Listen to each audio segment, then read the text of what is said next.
ایسی کوشش کرو کہ تمہارے نیک اعمال تمہاری موت سے پہلے واقع ہو۔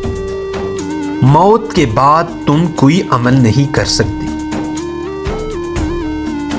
مسلمانوں، تم کو وفا کا خیال رہے۔ ذلیل غریب آدمی نہیں ہوتا،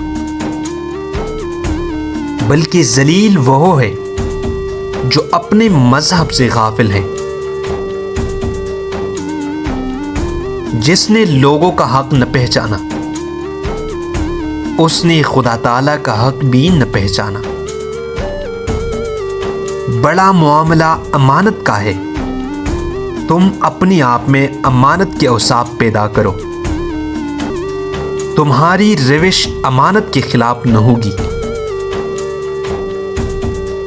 خاموشی غصہ کا بہترین علاج ہے۔ ظالم کی تعریف سے غضب الہی نازل ہونے کا اندیشہ ہے۔ دوسروں کو ترغیب دینے کے خیال سے علانیہ خیر و خیرات خفیہ خیر و خیرات سے بہتر ہے۔